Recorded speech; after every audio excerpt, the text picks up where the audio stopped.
রাজনীতিতে অনিশ্চয়তা কাটেনি, নানান পক্ষ এখনো অনড়। নেপথ্যে প্রথম আলো, সেনাবাহিনী, বিএনপি আর সবকিছুর গোড়া ভারত।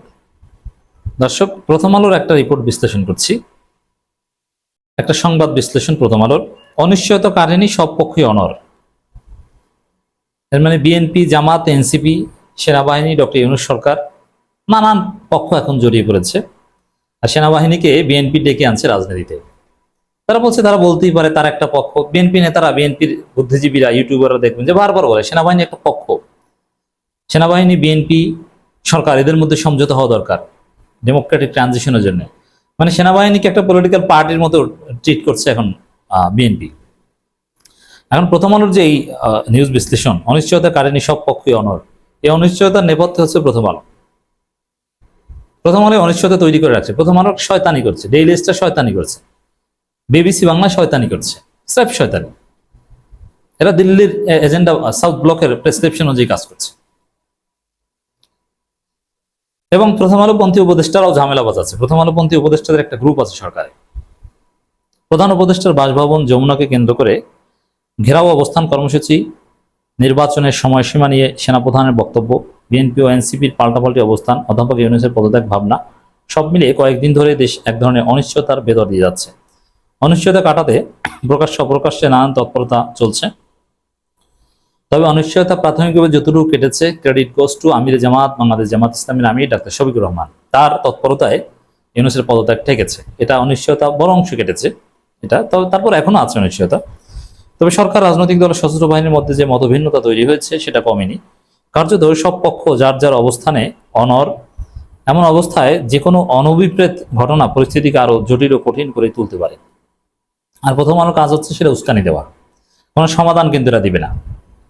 সমাধান যাতে না হয়, এই যে সেনাবাহিনীর এটা উচিত না, রাজনীতিতে নাক গলানো, এ বিষয়ে কোনো কলাম প্রথম আলো লিখবে না, বরং যাতে আর পরিস্থিতি জটিল হয় সেটাই করবে তারা। তো দর্শক,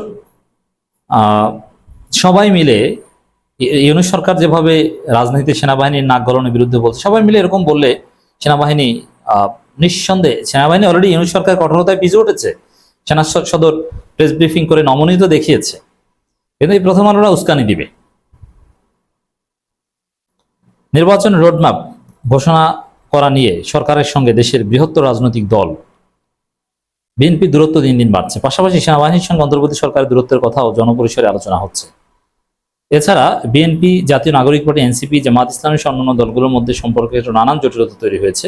দলগুলোর মধ্যে কাজ করছে নানা সমীকরণ। কিছু বিষয় অন্তর্বর্তী সরকার, রাজনৈতিক দল ও রাষ্ট্রীয় নানান পক্ষকে বৈরিতার পর্যায়ে নিয়ে গেছে, আর প্রথম আলো সেটা এনজয় করছে। তো দর্শক, এখানে আসলে যে অনিশ্চয়তা কাটেনি, নানান পক্ষ অনড়, তার প্রমাণ হচ্ছে বিএনপি যে সর্বশেষ নয়াপল্টন যে তারুণ্যের সমাবেশ করেছে, সেখানে তারেক রহমান এবং অন্যান্য নেতাদের বক্তব্য। সেখানে সালাউদ্দিন আহমেদ বলেছেন যে ডক্টর ইউনূস নাকি পদত্যাগের নাটক করেছে। এর মানে ডক্টর ইউনূসের সাথে বিএনপির বিরোধ কমেনি। ডক্টর ইউনূসের ব্যক্তিত্বকে এখন বিএনপি আঘাত করছে এবং ডক্টর ইউনূসের মনোবল ভেঙে দেওয়ার চেষ্টা করছে। এক। দ্বিতীয় হচ্ছে, নির্বাচন ডিসেম্বরই হতে হবে। প্রফেসর ইউনূস আবার ডিসেম্বর নির্বাচনের কোনো কথা বলেননি। তারা বলছেন সেই ডিসেম্বর থেকে জুনের মধ্যে, জুনের পর আমরা আর থাকবো না। আর বিএনপি বলছে ডিসেম্বরের মধ্যেই হতে হবে। এর মানে সমস্যা সমাধান হয়নি। আবার এনসিপি বলছে বিচারের আগে কোনো নির্বাচন নয়, নির্বাচন কমিশনের উপর আস্থা নেই। জামাতেরও আস্থা নেই নির্বাচন কমিশনের উপর। জামাত আবার সেনাপ্রধানের সাথে বৈঠক করে। সেনাপ্রধানের সাথে জামাতের বৈঠকের একটা দিক হচ্ছে সমঝোতা, মানে এই যে সংকট বা অনিশ্চয়তা দূর করা। তাহলে দর্শক, এই রাজনীতিতে অনিশ্চয়তা, সংকট, নানান পক্ষ অনড়, এর নেপথ্যে হচ্ছে প্রথম আলো, সেনাবাহিনী, বিএনপি। আর সমাধান যতটুকু করছে বা সমাধান চেষ্টায় জামাত। সেনাবাহিনীর সাথে বৈঠক এটা একটা সমাধান চেষ্টা, এটা আমি সমর্থন করি না বৈঠক, এটা ডাক্তার তাহেরের ইচ্ছে হয়েছে, কিন্তু তারপরেও এটা একটা সমাধান চেষ্টা। বরং এই সেনাপ্রধানের সাথে বৈঠক, এখানে জামাতের বৈঠক নিয়ে আলোচনা হচ্ছে, কিন্তু অনেকে জানেন না। যারা জানেন না তাদের অবগতির জন্য জানাচ্ছি, জামাতের সাথে বৈঠকের কাছাকাছি সময় বিএনপির সাথে বৈঠক হয়েছে। এর মানে সেনাপ্রধান এখন রাজনীতি করছেন, পলিটিক্যাল পার্টির সাথে বসছেন, বিএনপির সাথে বৈঠক করে, জামাতের সাথেও বৈঠক করে। তো জামাতের সাথে আর্মির বৈঠক নিয়ে অনেক কথা আপনারা শুনেছেন, কিন্তু বিএনপির সাথে বৈঠকটা কিন্তু গণমাধ্যমে আসেনি।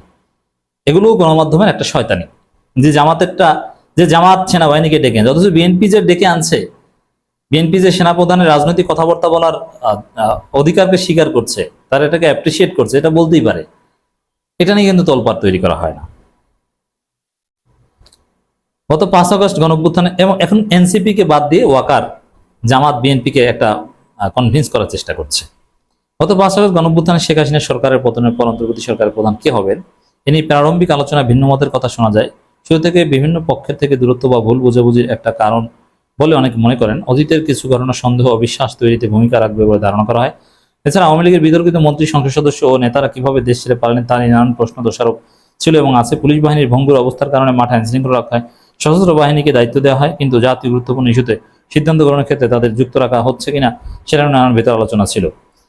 আচ্ছা, মানে এই প্রথম আলো উস্কে দিচ্ছে যে সেনাবাহিনীকে কেন ডিসিশন মেকিং প্রসেসে ইনক্লুড করা হয় না। আচ্ছা, সেনাবাহিনীকে ডিসিশন মেকিং প্রসেসে ইনক্লুড করা হবে, তারা নাকি আইন শৃঙ্খলা পরিস্থিতি নিয়ন্ত্রণে ভূমিকা কি ভূমিকা রাখছে? চাঁদাবাজির বিরুদ্ধে, অন্যের বিরুদ্ধে তারা তো কোনো ভূমিকাই রাখছে না। তারা মশা মারে, ম্যাজিস্ট্রেসি পাওয়ার নিয়ে এরা মশা মারে, এরা কিচ্ছু করছে না। বরং এখন পুলিশ ভালো পারফর্ম করছে, তুলনামূলক ভালো। বিএনপি 5 আগস্টের পর থেকে দ্রুত জাতীয় নির্বাচনের দাবি জানিয়ে আসছিল, পরে তা এবছর ডিসেম্বরের সময়সীমার মধ্যে ঠেকেছে। তবে সরাসরি দাবিতে তারা মাঠে নামেনি। তবে সম্প্রতি ঢাকা দক্ষিণ সিটি কর্পোরেশন মেয়র পদে বিএনপি নেতা ইশরাক হোসেনকে দায়িত্ব বুঝিয়ে দেওয়ার দাবি কেন্দ্র করে, এই যে ইশরাকের দায়িত্ব বুঝিয়ে দেওয়াকে কেন্দ্র করে যে আন্দোলন বা যতটুকু, এটা কিন্তু ওয়াকারের কথায় বিএনপি নেমেছিল। ওয়াকারের সাথে জামাত বৈঠক করে, বিএনপি বৈঠক করে। রাজনীতির সংকটের কারণটা আপনাকে বুঝতে হবে। ওয়াকারের সাথে জামাত বিএনপি বৈঠক, আবার হাসনাত সার্জিসের সাথে গোপন বৈঠক, হাসনাত ফাঁস করে দিয়েছিলেন। এর মানে রাজনীতি করছে, রাজনীতি নিয়ন্ত্রণের চেষ্টা করছে আর্মি চিফ ওয়াকারুজ্জামান। এটা অশনির সংকেত, এটাই সংকটের মূল কারণ, এটি হচ্ছে সমস্যা। বিএনপি, জাতীয় নাগরিক পার্টি, এনসিপি, জামাত ইসলামী দলগুলোর মধ্যে নানান জটিলতা তৈরি হয়েছে। 71 নিয়ে কেউ ব্যবসা করছে, এই জটিলতাগুলো, এই যে এনসিপি জামাতের মধ্যে ভাঙন তৈরি করে দেয়, এগুলো প্রথম আলো ওই খেলাটা খেলেছে। তো প্রথম আলোর রিপোর্ট আমরা বিশ্লেষণ করছি, কিন্তু রাজনীতিতে খেলছে কিন্তু প্রথম আলো। জামাত এনসিপির মধ্যে কোনো বিরোধ হওয়ার কথা না।